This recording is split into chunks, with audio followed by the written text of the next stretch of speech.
इस वीडियो में हम जानेंगे कि वाटर आयनाइजेशन कांस्टेंट क्या है। साथ ही हम फाइंड आउट करेंगे वाटर आयनाइजेशन कांस्टेंट इक्वेशन को और जानेंगे importance of water ionization constant. Water जो कि एक वीक इलेक्ट्रोलाइट है, यही वजह है कि ये स्लाइटली डिसोसिएट होगा और इसके रिजल्ट में ये इक्वल नंबर ऑफ हाइड्रोजन और हाइड्रोक्साइड आयन फॉर्मेशन करेगा। जैसे कि आप इस केमिकल रिएक्शन में देख सकते हैं कि वाटर का मॉलिक्यूल जब स्लाइटली डिसोसिएट होगा तो इसके रिजल्ट में हमारे पास हाइड्रोजन आयन और साथ ही हाइड्रोक्साइड आयन फॉर्मेशन होगी। इस इक्वेशन को सिंपल आयनाइजेशन ऑफ वाटर भी कहा जाता है। वाटर आयनाइजेशन कांस्टेंट को फाइंड आउट करने के लिए हम यूज करेंगे लॉ ऑफ मास एक्शन की इक्वेशन को, जो कि आप स्क्रीन पर देख सकते हैं। यहाँ पर हमारे पास Kc जो इक्वल है molar concentration of product divided by the molar concentration of reactant के।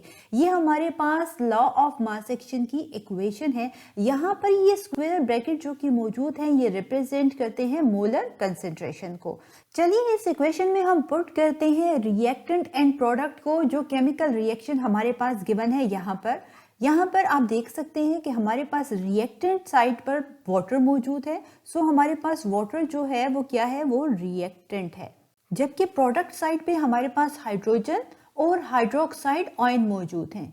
सो हमारे पास जो प्रोडक्ट है वो क्या है, वो है हमारे पास हाइड्रोजन आयन और हाइड्रोक्साइड आयन। ये दोनों हमारे पास आते हैं प्रोडक्ट्स। इनको यहाँ पर हम पुट करेंगे इस इक्वेशन में। सो Kc इक्वल हो जाएगा, सबसे पहले हमने प्रोडक्ट को पुट करना है मोलर कंसेंट्रेशन के साइन के साथ, जो कि ये स्क्वायर ब्रैकेट से रिप्रेजेंट किया गया है। सो यहाँ पर हमारे पास आ जाएगा molar concentration of hydrogen into molar concentration of hydroxide ion divided by हमने रिएक्टेंट को पुट करना है डिनोमिनेटर में। सो हमारे पास रिएक्टेंट साइड पर मौजूद है वाटर। सो यहाँ पर हमने पुट कर दिया मोलर कंसेंट्रेशन ऑफ वाटर को। जैसा कि हम जानते हैं कि प्योर वाटर स्लाइटली डिसोसिएट होता है, यही वजह है कि इसकी कंसेंट्रेशन जो होती है वो कांस्टेंट होती है। सो इस इक्वेशन में हमारे पास जो वाटर की कंसेंट्रेशन है वो कांस्टेंट है। यही वजह है कि हम यहाँ पर क्रॉस मल्टीप्लिकेशन करेंगे और जो दोनों कांस्टेंट है, फर्स्ट कांस्टेंट हमारे पास Kc है और दूसरे जो है वाटर जो है ये भी कांस्टेंट है। सो इन दोनों को हम क्रॉस मल्टीप्लिकेशन करके इकट्ठा लिख देंगे और आप देख सकते हैं Kc into molar concentration of water. ये कहां से आया हमारे पास, ये डिनोमिनेटर में मौजूद वाटर जिसकी कंसेंट्रेशन कांस्टेंट है। यही वजह है कि इसको हमने दूसरे कांस्टेंट Kc के साथ लिख दिया। अब इक्वेशन कुछ हमारे पास इस तरह से आती है कि Kc into molar concentration of water is equal to molar concentration of hydrogen ion into molar concentration of hydroxide ion. Water की कंसेंट्रेशन क्योंकि कांस्टेंट होती है, सो हम इसको सिंपली कांस्टेंट से भी रिप्रेजेंट कर सकते हैं। अब हमारे पास टू कांस्टेंट को जब कंबाइन किया जाता है, यानी कि Kc इंटू कांस्टेंट, ये दोनों जब कंबाइन होते हैं तो इसके रिजल्ट में हमारे पास एक न्यू कांस्टेंट की फॉर्मेशन होती है जिसे Kw से रिप्रेजेंट किया जाता है। So what is Kw? Kw is called the water ionization और water dissociation constant। सो ये हमारे पास इक्वेशन आ जाती है water ionization constant की, जो कि इक्वल है Kw is equal to molar concentration of hydrogen ion into molar concentration of hydroxide ion।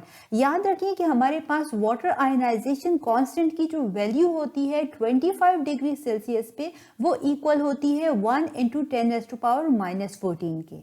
Ionic product of water जो कि हमारे पास इक्वल है molar concentration of hydrogen into molar concentration of hydroxide ion की।